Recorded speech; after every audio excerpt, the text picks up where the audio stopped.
Priez. Amen. Amen. Ah, soyez mes frères et sœurs. Kale wandugu na wadada, Lève-toi, lamuka car kwa sababu cette affaire imambo te concerne. inakuangalia. C'est une affaire très sérieuse. Imambo ni mambo ya makini. C'est une question de vie ou de mort. Ni mambo ya buzima au lufu. C'est pourquoi sur ce point, il faut être très sérieux, très sérieux avec soi-même. Ne présumons pas seulement que nous sommes enfants de Dieu, alors que nous n'avons pas la nouvelle naissance, alors que nous ne sommes pas encore nés de nouveau, ni être baptisés du Saint-Esprit. On est enfants de Dieu seulement si on est de l'eau, l'eau de la parole et de l'Esprit de Dieu. En ce moment-là, on peut se présumer être enfant de Dieu. Amen.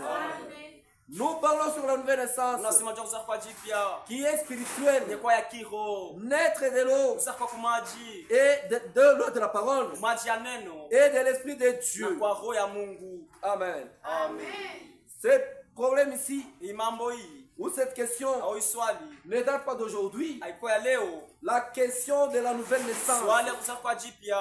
Il y en a d'abord qui confondaient la nouvelle naissance, c'est autre chose, et le baptême du Saint-Esprit, c'est autre chose.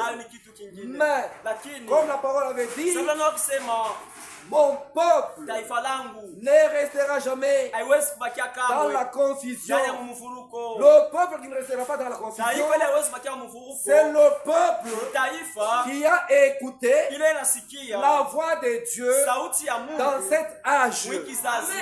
Dieu a révélé sa parole par un prophète que nous appelons William Mariam Branham. C'est par lui que Dieu a révélé sa parole à toute l'humanité.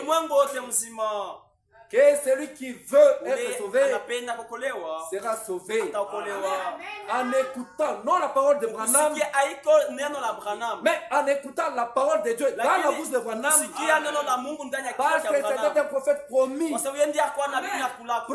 pour cet âge, un âge mauvais, un âge adultère, un âge rebelle. Et Dieu a promis un prophète qui aurait un esprit d'Élie. Amen. Mais quelle comparaison pouvons-nous avoir entre Israël et l'Église? Parce que des fois nous ne comprenons pas les choses correctement. Ce qui se passe en Israël, c'est ça que nous copions. C'est l'ombre et nous c'est la réalité. Amen.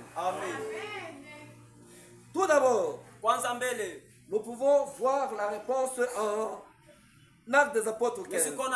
Actes des Apôtres 15 nous dit quoi? Alors d'abord là-bas, et vous comprendrez pourquoi il faut chercher le baptême du Saint-Esprit. C'est très capital. Et Dieu ne fait pas des choses au hasard.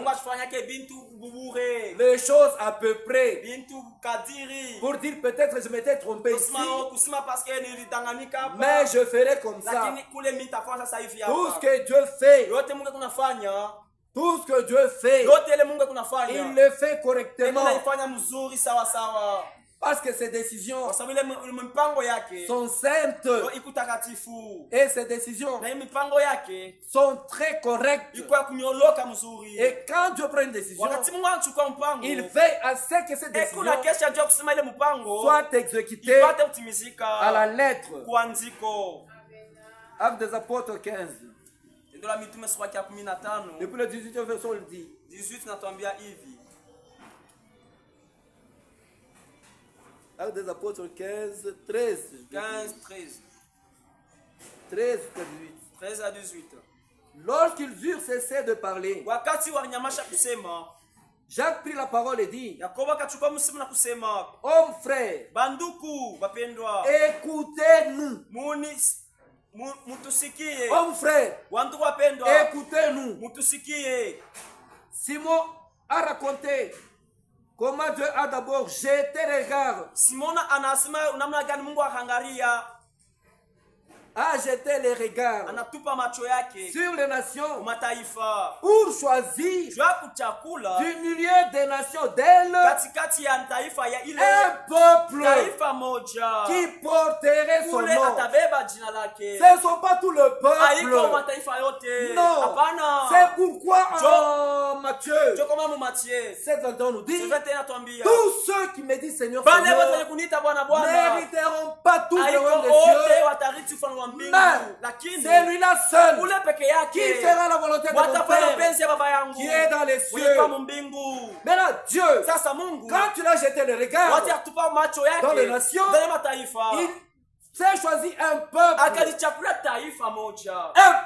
qui porterait son nom, un peuple qui peut marcher avec Dieu, un peuple qui peut être obéissant à la parole de Dieu, un peuple qui n'accepterait jamais les interprétations particulières, ni les dogmes, ni les enseignements des églises, mais qui s'attacherait uniquement à la parole de Dieu. Oui. Et avec cela, s'accordent les paroles de prophétie ou les prophètes selon qu'il est écrit. Après cela, après avoir jeté le regard sur les nations, après cela, je reviendrai et je relèverai de sa chute la tente de David. J'en réparerai les ruines et je la redresserai afin que le reste des hommes cherche le Seigneur. Ainsi que toutes les nations sur lesquelles mon nom est invoqué, dit le Seigneur qui fait ces choses. Et à qui elles sont connues de toute l'éternité. Amen. Amen. Tout d'abord, Dieu visite les nations qui nous sommes. C'est pourquoi nous parlons de la grâce. Si tu ne comprends pas ce que c'est la grâce, c'est parce que Dieu a abandonné Israël. Quand la parole était à l'Israël, c'est-à-dire Jésus était envoyé pour la maison de David, la maison d'Israël, pour les enfants d'Israël. Mais eux ont rejeté la grâce. Ils ont rejeté la parole. Et cette même parole s'est tournée vers nous. Nous n'avions pas de salut. Nous étions des barbares, des incirconcis, des sans Dieu, sans espoir, sans loi, sans ordre. Nous étions appelés des barbares, voués à la mort. Mais dans la bonté de Dieu, dans la miséricorde de Dieu, il a abandonné son peuple, il a abandonné son fils Israël, son premier-né, pour jeter son regard aux nations. Et nous les nations, ce n'est pas tout le monde qui est sauvé, c'est individuel. Mais Israël, Dieu est avec Israël comme nation. Il parle, il ira encore là-bas pour relever la maison de David. C'est toute la maison de David. Mais ici chez nous, c'est quiconque croit. Quiconque croit aura la vie. C'est individuel. Si ton mari croit, il aura la vie. Si ta femme croit, elle aura la vie. Mais si tu es incrédule, ou toi femme, ou toi homme, tu refuses de croire, et quand ton mari croit, lui sera sauvé, et toi tu seras condamné. Tu ne diras pas, hauwezi kusema non, parce que mon mari lui hapana, croit. parce que bwana wewe anaamini. À partir de sa foi, je suis Kupitia sauvé. manda yake na pia Ça ne se ameokolewa. passe pas comme Ile ça. ukwetu ipitikana yake vile. Et toi, fils, Na wewe mwana, et toi, fille, na wewe binti, même si ton père hata baba yako est un pasteur, akwa pastori, tu dois croire unapasha kuamini individuellement. kwa kipekee. Si tu ne crois Kama pas, uamini, tu seras condamné. utahukumiwa. Pour nous, Juu yetu le salut wokovu est ni ya individuel. kipekee. Tout d'abord, Mbele Dieu visite les nations Mungu anatembelea mataifa en grâce kwa neema et appelle un na peuple anaita à taifa juu sortir ya kutoka pour porter son juu ya nom. boba vale jina Tu lake. vas porter le nom de Dieu Utavala comment? jina ya Mungu namna Si gani? tu es du Kama tabernacle, uko makao wa Dieu ne maskani, veut pas prendre les gens du Mungu tabernacle. hawezi kubeba watu wa maskani. Dieu vient chercher Mungu ses enfants, anatafuta watoto les yake, enfants de Dieu, watoto ya Mungu, nés de la parole, watoto na neno, les enfants de Dieu, watoto ya Mungu, qui sont baptisés du wenye wabatizwa na Roho Saint-Esprit, Mtakatifu, qui connaissent penye les kujua choses de Dieu, mambo ya Mungu, qui comprennent penye les kuelewa voies de Dieu manjia ya Mungu, et qui na penye l'attendent. kuchunga. Et cela Na bale tu constitue bale ndio wanatunga l'assemblée kikundi de premier-né. cha bazako ba kwanza. Nous sommes le premier-né, Kwa bazako ba kwanza né de la parole. kuzakwa kuneno. Amen. Amen. Israël n'est pas né de la Israeli parole. asikuzakwa na neno. Non, Hapana. c'est nous les païens. Ndiye sisi wapagano. Là on le dit, Pale wanatuambia il est venu chez les siens arenda waliye bake. et les siens ne l'ont pas reçu. Waliobake bakumpokee. Mais Lakini à tous ceux qui l'ont kwa wale reçu, yote c'est-à-dire wapokee nous, kusema sisi. à tous ceux qui l'ont Wale reçu, wale wanampokea. il leur a donné Anapatia uwezo. le pouvoir. Uwezo. Aujourd'hui, Leo. nous avons le Tuko na pouvoir uwezo. de devenir Ya kuiwa enfants de watoto Diu, wa Mungu. lesquels Kupitia nous yo, sommes nés, sisi tunazalikwa. non de la volonté de Haiko l'homme, mapenzi ya mtu. ni Ao par le plaisir de l'homme, kupitia ile tamaa ya mais mwili. nous sommes nés Lakini de la tunazalikwa parole kupitia neno et de l'esprit na de Dieu. kupitia roho ya Mungu. Amen. Amen. Après cela, Kisha ile il se tourne vers Israël anageukia Israeli tena. et ainsi la maison de David Na hivi nyumba ya Daudi sera relevée de sa chute. italamshwa kukwangwa kwake. C'est aussi ce que dit l'apôtre dans Romains 11, vous pouvez aller lire, anasema mtasoma wa Roma pour aller un peu vite, jua kwenda haraka ou nous pouvons quand même le lire. au tuwezi kuisoma. Romains 11, Waroma sura ya 11 nous sommes chez nous. tuko kwetu. Amen. Amen. Il ne faut pas aller trop vite comme si c'était chez autrui. Hatuwezi kwenda haraka sana kwa benyewe. Prenons Romains 11. Waroma sura ya 11. Je dis donc, Nasema basi Dieu Mungu a-t-il rejeté eti yeye anatupa son peuple, taifa lake Israël, Israeli loin de là? bali ile Car kwa sababu moi mimi aussi, kwa sababu mimi je suis israélite, nami pia ni de la Mwisraeli postérité wa d'Abraham, kizazi cha Abrahamu de la tribu de wa Benjamin. kizazi cha Benjamin. Dieu n'a point rejeté son peuple, Mungu yasikutupe taifa lake qu'il a connu ile taifa yalijua d'avance. mbele tangu mbele. Ne savez-vous pas ce que Amujua ile ya kwamba l'Écriture rapporte d'Élie? kile andiko nasema jua Elia Comment il adressa à Dieu cette plainte contre Israël? namani Mungu amuria Mungu juu ya Israeli. Seigneur, Bwana ils ont tué les prophètes, banaua banabii bote ils ont renversé les hôtels. banavunja ile mahotel. Moi seul, Ni peke yangu je suis resté ninabaki et ils cherchent à monter la vie. yanatafuta kunyua. Mais quelle réponse Dieu lui donne-t-il? Basi jibu kani Mungu akampatia. Je me suis réservé 7000 hommes Nishajichungia 7000 hommes qui n'ont point fléchi bale baba les kutwanga genoux devant Baal. magoti mbele ya Bala. De même aussi, Vile vile dans le temps, muda présent, hii kwa il y a un reste kuna baba kiapo selon l'élection de la grâce. kulinganisha uchaguzi wa neema. Oh. Japo C'est par grâce. kama basi kupitia neema. Or, c'est par grâce. Kama basi Japo ni kwa neema, japo ni kwa neema. ce n'est plus par les œuvres. Haiko kupitia matunda. Autrement, Usema kinyume. la grâce n'est plus une grâce. Neema iko tena neema. Et si c'est par les œuvres, Na kama ni kupitia ce matunda. n'est plus une grâce. Haiko tena neema. Autrement, Kinyume. l'œuvre n'est plus une œuvre. Ile kazi iko tena kazi. Quoi donc? Tuseme nini basi? Ce qu'Israël cherche, Ile Israeli anatafuta. il ne l'a pas obtenu. Yasikuipate. Mais les élus Lakini wateule. Nous. Sisi. l'ont obtenu, Baripata. tandis que les autres Japo wengine ont été endurcis. wao eux. kuishwa moyo wao mkumu bo. Selon qu'il est écrit, Lingasha lishandikwa. Dieu leur a donné Mungu akapatia un esprit d'assouplissement roho ya bushingishi des yeux ya macho pour ne point voir tuashione et des oreilles ya masikio pour ne point entendre tuasisikie jusqu'à ces jours. sina siku hii. Et David dit, Na Daudi anasema que leur table soit pour eux un piège, un filet, une occasion de chute et une rétribution. Que leurs yeux soient obscurcis pour ne point voir et tiens leur dos continuellement courbé.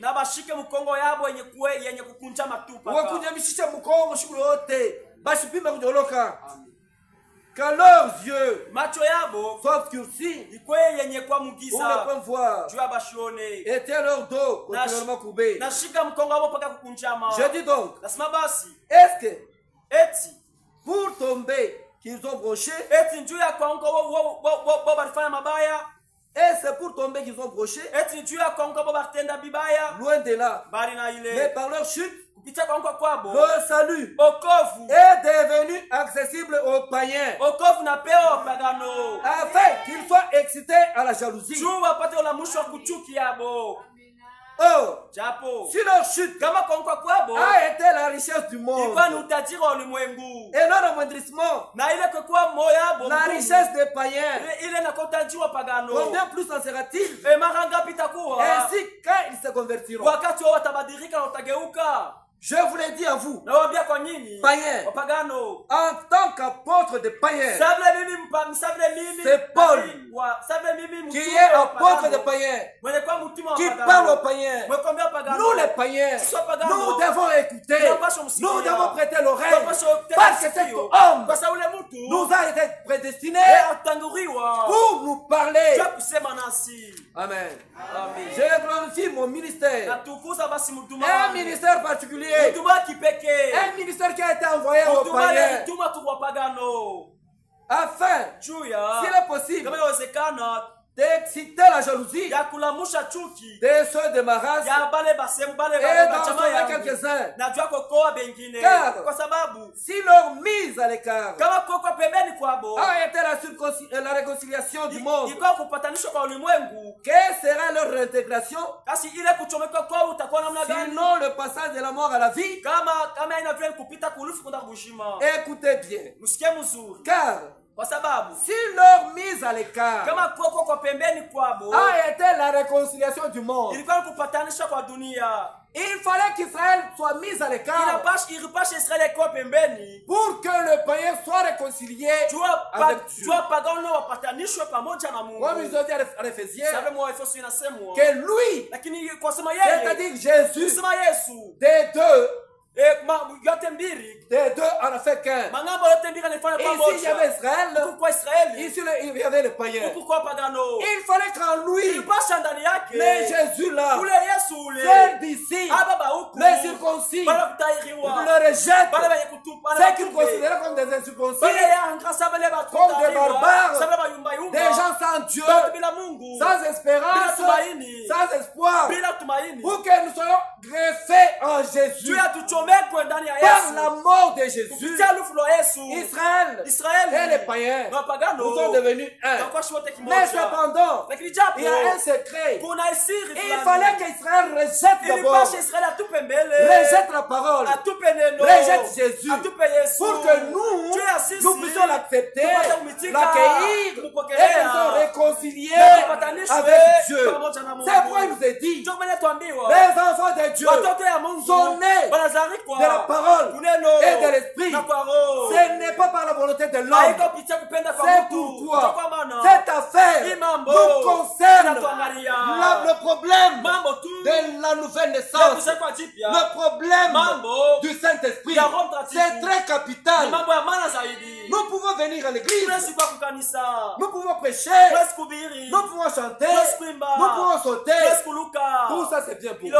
Mais le problème, la chose capitale, c'est le baptême du Saint-Esprit. Si tu as le Saint-Esprit, là tu vas te reposer de toutes tes œuvres. Amen. Car leur mise à l'écart a été la réconciliation du monde. Quelle sera leur réintégration sinon le passage de la mort à la vie? Oh, si les prémices sont saintes, La masse. Il est masse. L'est aussi. Et si la racine est sainte, les branches le sont aussi. Mais si quelques-unes des branches ont été retranchées, et si toi qui étais un olivier sauvage, tu as été greffé à leur place et rendu participant de la racine nourricière de l'olivier. Ne te glorifie pas au dépend de ses branches. Ne te glorifie pas au dépend de ses branches. Si tu te glorifies, sache que ce n'est pas toi qui porte la racine, mais que c'est la racine qui te porte. Amen. Tu diras donc, les branches ont été retranchées afin que moi, je sois greffé. Vous savez, les agronomes savent bien ce que je suis en train de dire. On prend un olivier sauvage. On coupe là-bas, l'olivier sauvage. Toi qui as cru là, tu es comme la branche qu'on a coupée à l'olivier sauvage. Et on t'a greffé à l'olivier naturel. Ne te glorifie pas. Tu diras donc, les branches ont été retranchées afin que moi je sois greffé. Cela est vrai. Et elles ont été retranchées pour cause d'incrédulité. Et toi, tu subsistes par la foi. Ne t'abandonne pas à l'orgueil. Tu vis par la foi. Tu dois avoir la foi à la parole de Dieu. Tu dois aimer la parole de Dieu. Parce que c'est ça ton salut. Il ne faut pas aimer le travail plus que Dieu. Tu ne dois pas aimer ta femme plus que Dieu. Un jour, Branham m'avait posé la question à sa femme. Elle appelle Meda. Entre moi et Dieu, qui aimes-tu de plus? Quand sa femme l'a regardé, elle dit Bill. Pourquoi tu me poses une question? Entre toi et Dieu, c'est sûr que je dois aimer Dieu plus que toi. Mais aujourd'hui, si je te dis, frère, entre toi et Dieu, ma soeur, et entre ton travail et Dieu, tu aimes qui? Tu diras, ah là là là là. Tu sais, le travail ici, les enfants sont à l'école, tu commences à donner des raisons, des raisons qui ne tiennent pas debout. Mais sache que le juste, le panier, nous vivons par la foi. Ne t'abandonne pas l'orgueil, mais crains, car si Dieu n'a pas épargné les branches naturelles d'Israël, il ne t'épargnera pas non plus. Considère donc la bonté et la sévérité de Dieu, sévérité envers ceux qui sont tombés, et bonté de Dieu envers toi.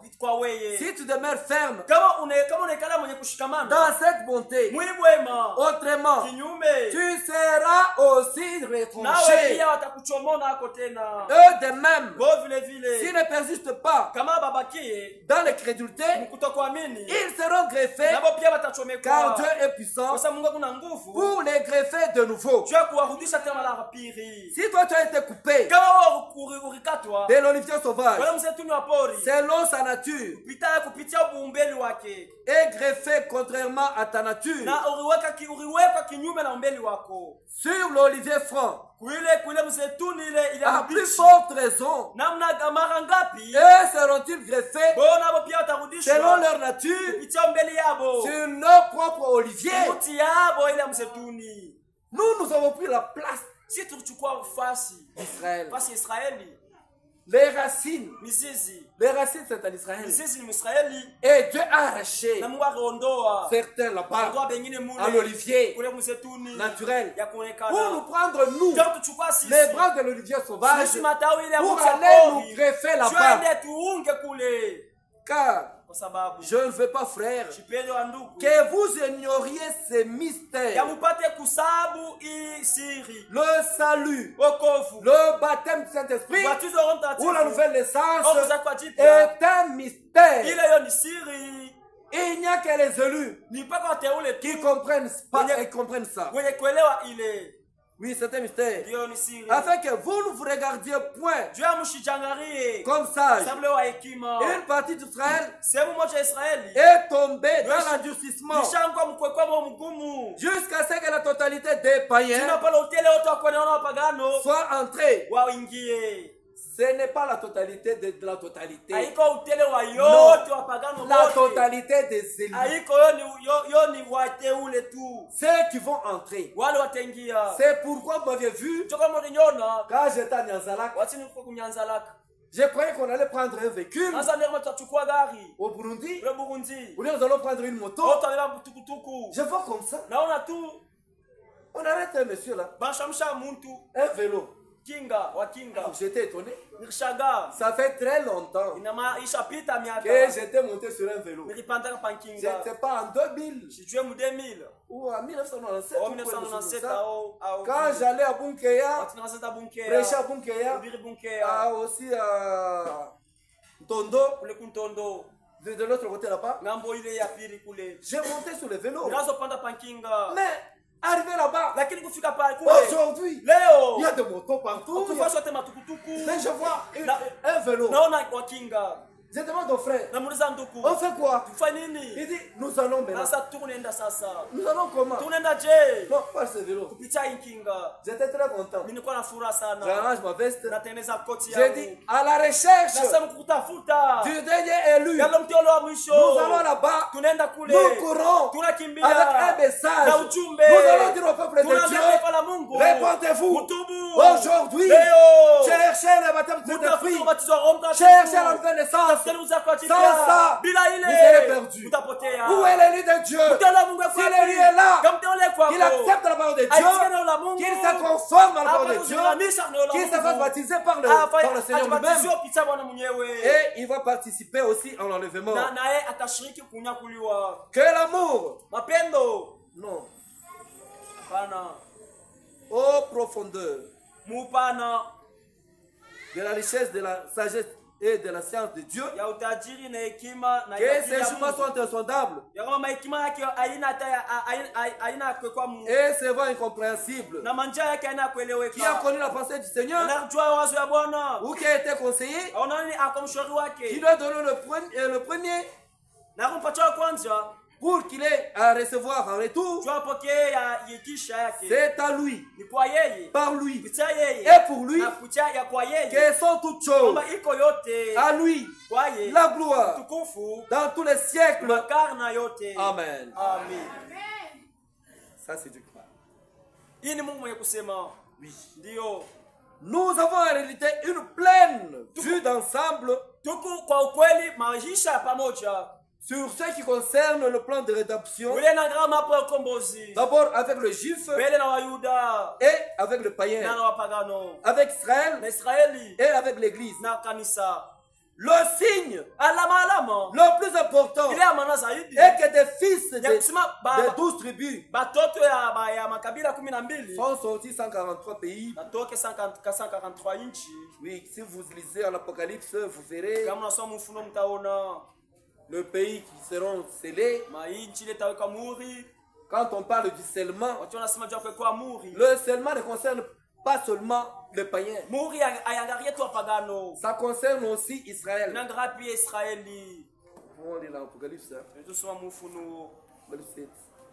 Vous devez comprendre que C'est une chose très capitale qui nous concerne. Tu dois te tenir debout. Il ne faut pas dormir. Il faut prier. Il faut demander à Dieu qui te baptise du Saint-Esprit. Apocalypse 7 pour le premier verset. Après cela, j'ai vu 4 anges debout aux 4 coins de la terre. Ils retenaient les 4 vents de la terre, afin qu'il ne souffle point de vent sur la terre, ni sur la mer, ni sur aucun arbre. Et j'ai vu un autre ange qui montait du côté du soleil et qui tenait le sceau du Dieu vivant. Il criait d'une voix forte aux 4 anges à qui il avait été donné de faire du mal à la terre et à la mer. Et il dit, ne faites point de mal à la terre, ni à la mer, ni aux arbres, jusqu'à ce que nous ayons marqué du sceau le front des serviteurs de notre Dieu. Il fallait qu'il soit scellé du Saint-Esprit. Et j'ai entendu le nombre de ceux qui avaient été marqués du sceau. 144 000 de toutes les tribus des fils d'Israël. Ce n'est pas ça que les témoins de Jéhovah sont en train de dire aux gens ici. Oh, les 144 000, c'est nous. Nous faisons partie de ça, c'est faux. Les tribus d'Israël, nous sommes les païens. Nous sommes concernés par le baptême du Saint-Esprit. Mais le sang ici, c'est pour les enfants d'Israël. De la tribu de Juda, oui, 12 000. Tribu de Ruben, 12 000. Tribu de Gad, 12 000. Tribu d'Assé, 12 000. Tribu de Nephtali, 12 000. Tribu de Manassé, 12 000. Tribu de Siméon, 12 000. Tribu de Lévi, 12 000. Tribu d'Isaacar, 12 000. Tribu de Zabulon, 12 000. Tribu de Joseph, 12 000. Tribu de Benjamin, 12 000. On n'a pas dit tribu de Baluba. Utoka Bongo, ukuya mu 12 000. Mais toi tu es fou.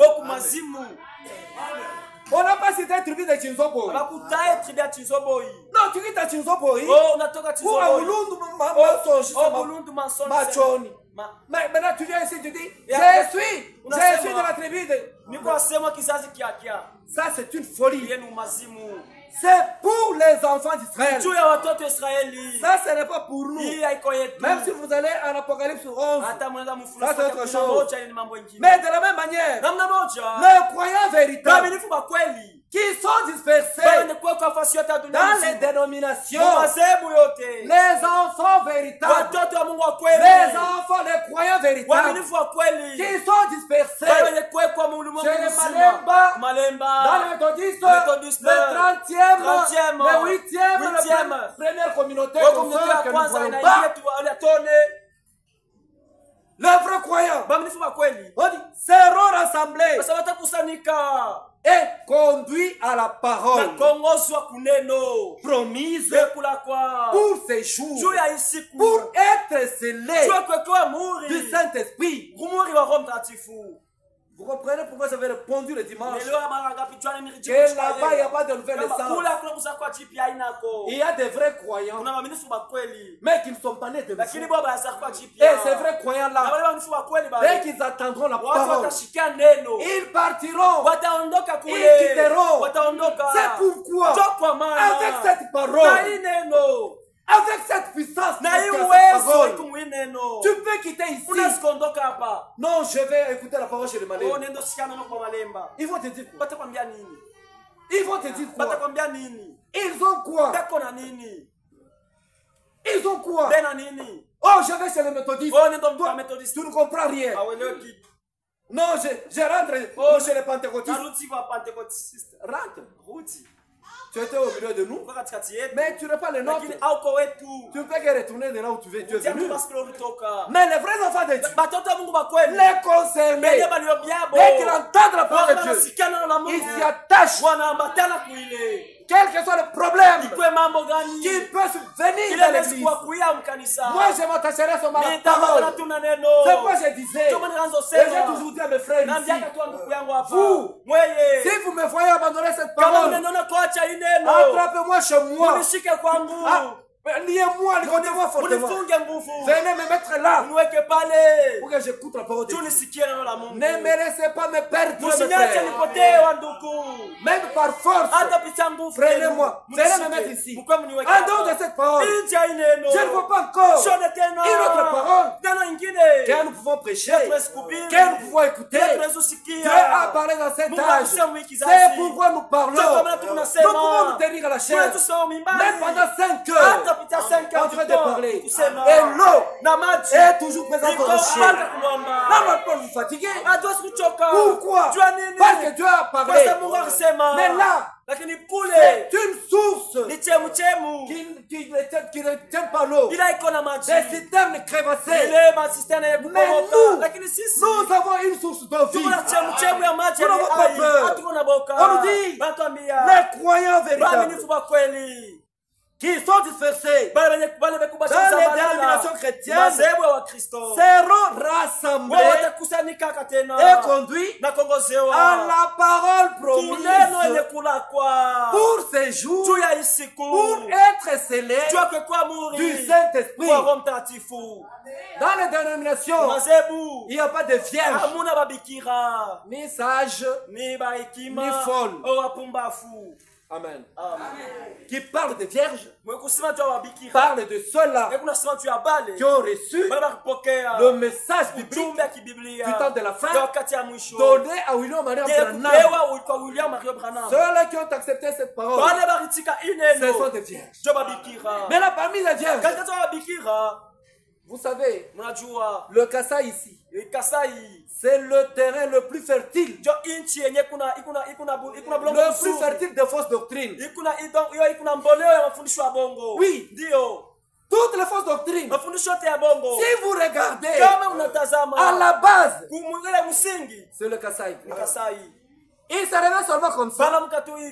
Ah non. Moi, Branham. Mais Branham est Dieu. Il est Dieu, frère. Tu ne vois pas, Branham est Dieu. C'est qu'il a fait là. Est-ce qui peut faire ça? Il a créé les écureuils. Branham n'a pas créé des écureuils. C'est Dieu qui avait créé les écureuils. Pour Branham. Branham n'est pas créateur.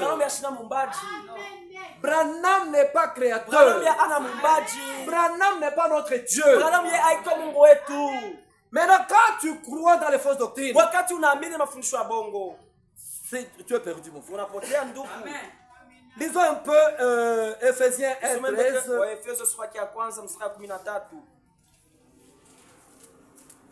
Ephésiens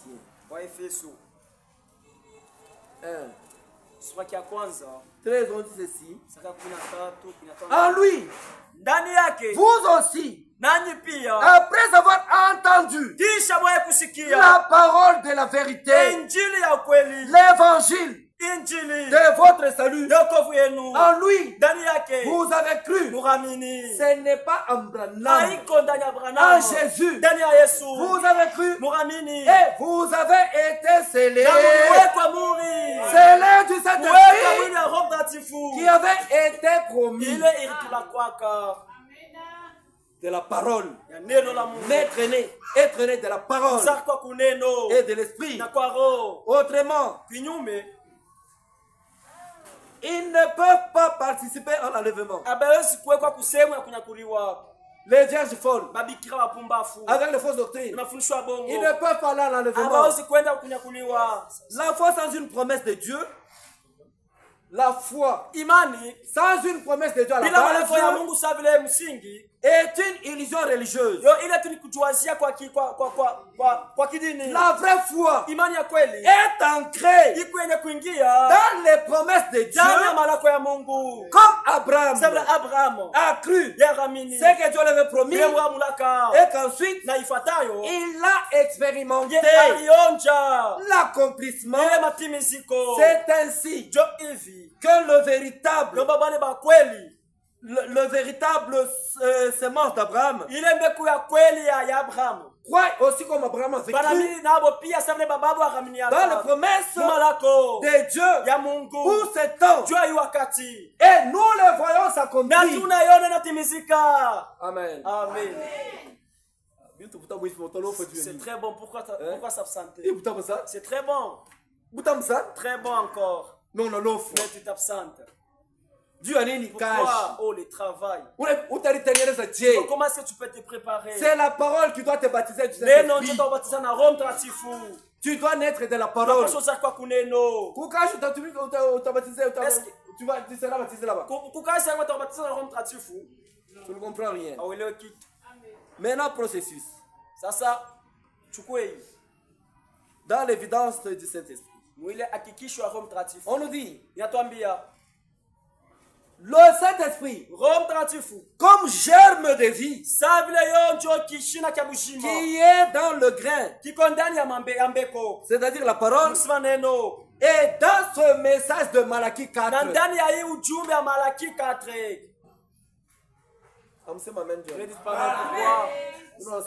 tu vois qu'on n'avait pas bien entendu. Je ne suis pas en train de gesticuler ici. Non.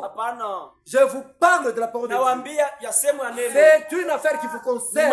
Une affaire de vie ou de mort. Vous devez être attentif. Ne soyez pas ici. L'esprit au haricot. Vous me rappelez une histoire là? Il s'était passé quand j'étais à l'école primaire. Maintenant, nous étions en classe. Dans les après-midi. On pose la question. Le prof enseignait là. Maintenant, on pose la question à un frère là. Il fut mon ex-ami. On dit, c'est Kafunda. Kafunda. 7 fois 7. 7 fois 7. Les haricots dans le comptoir. Donc il avait laissé les haricots. Maintenant son frère Hippolyte, lui était de l'avant-midi. Maintenant il s'imaginait comment Hippolyte va découvrir ses haricots. Il m'avait passé les doigts au-dessus là. Mais tout en étant à l'école. Ne soyez pas comme ça ici. Ici, exposez votre âme, votre esprit, votre cœur à la parole de Dieu. Oui, le Saint-Esprit, comme germe de vie, qui est dans le grain, c'est-à-dire la parole, et dans ces messages de Malachie 4, une parole révélée, pas de racontage.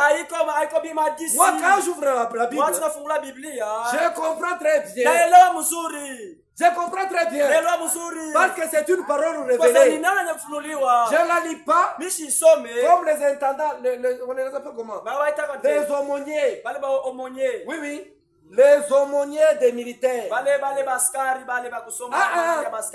Nous ne lisons pas comme les pasteurs méthodistes, ni des Zambé-Malamu, ni les théologiens.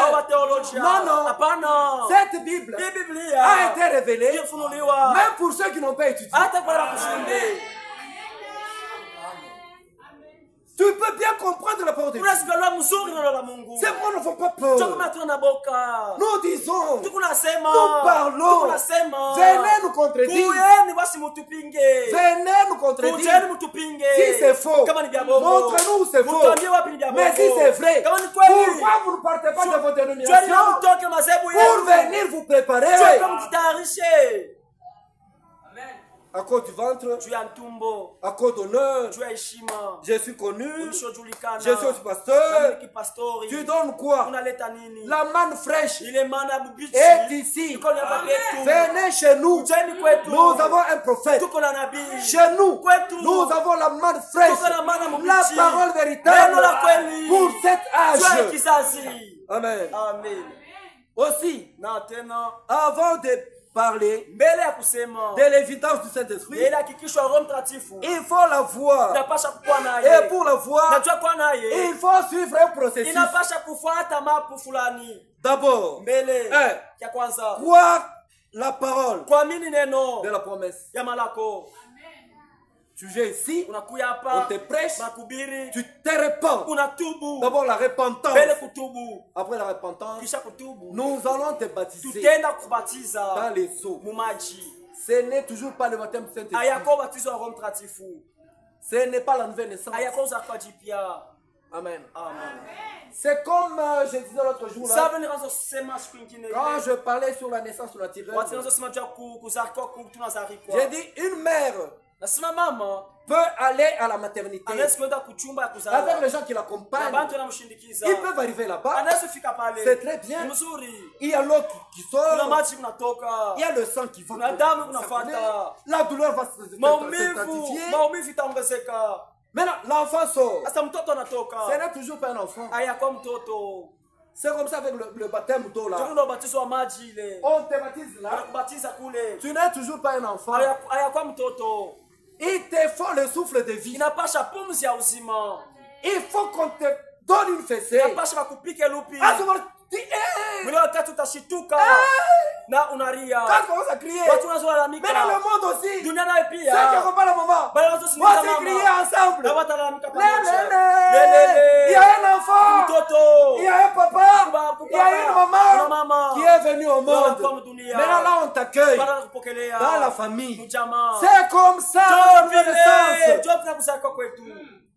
Il faut naître de la parole. Unapaswa uzaliwa kwa neno. Tu nais. Unazaliwa.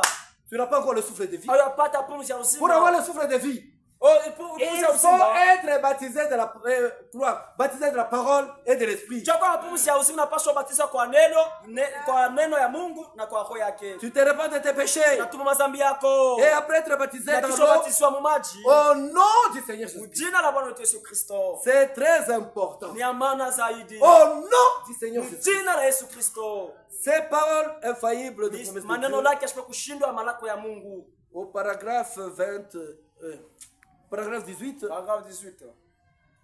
la parole dit, Neno natambia la foi vient imani inakuwa du fait d'entendre inakuya mkusikia la parole de la promesse de Dieu. neno ya malako ya Mungu. Si vous n'avez pas une promesse, Kama mna na malako alors basi vous vous aventurez wewe unafatumiza sur votre propre foi. mpaka pa imani yenu tupe mnasimamia Le genre de baptême na ile manamna ya ubatizo ya pili reçu inapokelewa et le nom na manjina invoqué yenye kualikwa pour la réception du Saint-Esprit. jua kupokea Roho Mtakatifu, Cela compte. ile nayo inahesabiwa. C'est pourquoi en Actes des Apôtres Je 19, commande mu Actes des Apôtres 19. quand Paul est arrivé, Wakati Paulo alifika, il y avait des disciples. ukawa wanafunzi.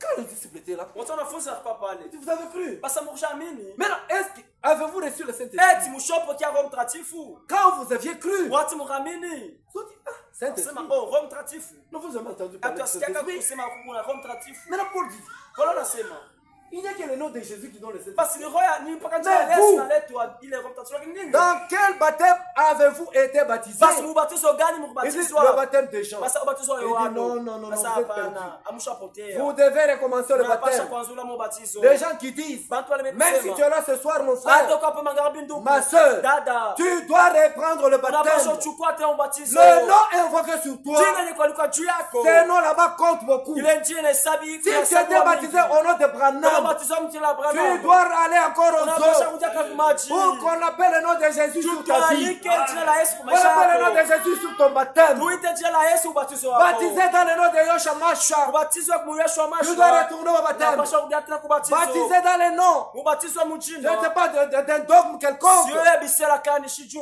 ou d'une église Oya quelconque. kanisa fulani. Là, tu dois toujours retourner. Si tu étais baptisé au nom du Père, du Fils et du Saint-Esprit, ça, ce ne sont pas des noms, ce sont des titres. Tu dois recommencer le baptême. Si tu ne fais pas cela, tu n'atteindras pas le baptême du Saint-Esprit. Amen. Il faut un processus. Le genre de baptême reçu et le nom qu'on a invoqué sur Dieu. Amen. C'est pourquoi en Jean 3, Jean 3, 8, nous dit ceci.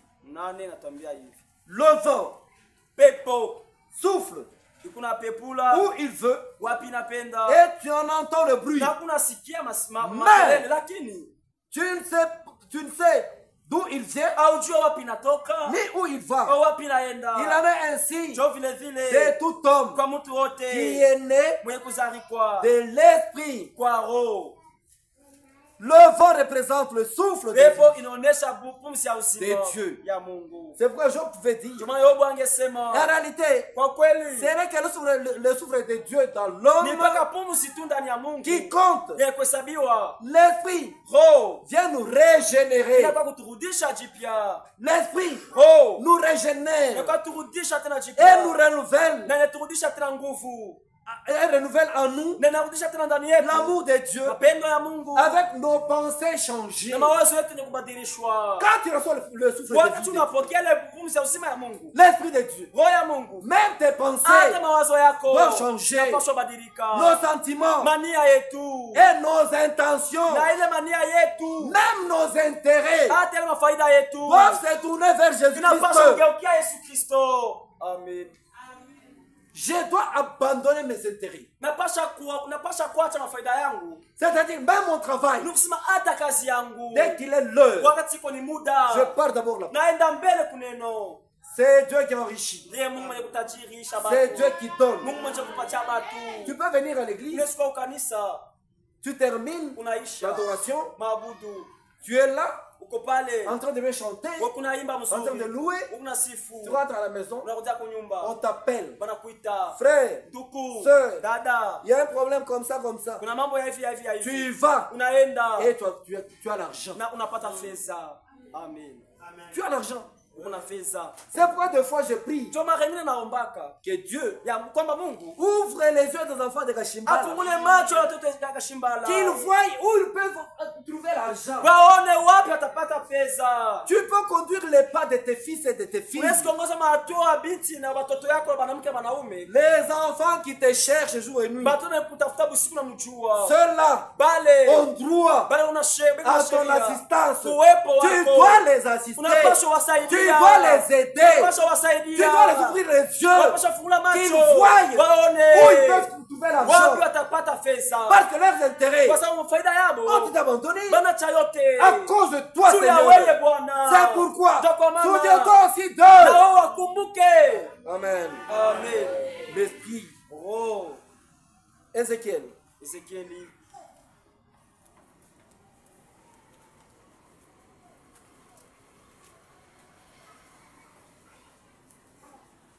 Ézéchiel 36.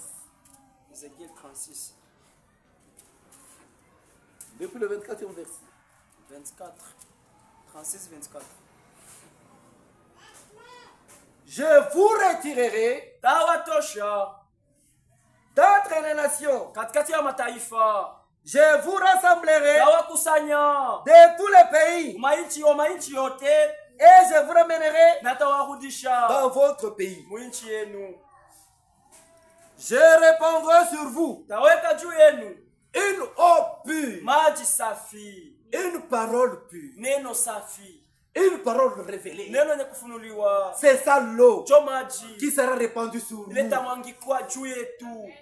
L'eau pure yenye kwa safi. Et vous serez purifiés. Na mtatakaswa. Il n'y a que la parole de vérité kuko tu neno tu ya kweli qui purifie. yenye kutakasa kunausha. Il n'y a que la parole de vérité neno la kweli qui sauve. yenye kukoa. Il n'y a que la parole de vérité neno la kweli qui peut t'amener à la nouvelle naissance. yenye kukupeleka kukuzaliwa kwa jipya. Les fausses doctrines mafundisho ya bongo ne t'amèneront jamais à la nouvelle naissance. hawezi kukupeleka kukuzaliwa kwa jipya kamwe. Tu peux sauter. Branham wa Kalombo. Tout ça c'est faux. Yote ni bongo. Tout ça c'est faux. Yote ni bongo. Dieu ne se fie pas à la sensation. Mungu ye ashangira kile mchemuko. Dieu Mungu veille uniquement sur sa parole. Amen. Amen. Je répandrai sur vous une eau pure. Et vous serez purifiés. Je vous purifierai de toutes vos souillures et de toutes vos idoles. Je vous donnerai un cœur nouveau. Et je mettrai en vous un esprit nouveau. J'ôterai de votre corps le cœur de pierre. Et je vous donnerai un cœur de chair. Je mettrai mon esprit. Je mettrai mon esprit en vous. Et je ferai en sorte que vous suiviez mes ordonnances. Mais si tu t'absentes, est-ce que tu as un cœur nouveau? Est-ce que tu suis les ordonnances de Dieu? Quand tu es toujours occupé là, est-ce que tu as un cœur nouveau? Or la parole de Dieu nous dit, je mettrai mon esprit en vous et je ferai l'esprit de Dieu en vous. Il fera en sorte que vous suiviez mes ordonnances et que vous observiez et pratiquiez mes lois. Amen. Amen. Éphésiens. Éphésiens 1. Ceci. Éphésiens 1. Et puis le troisième verset. Je descends. Béni.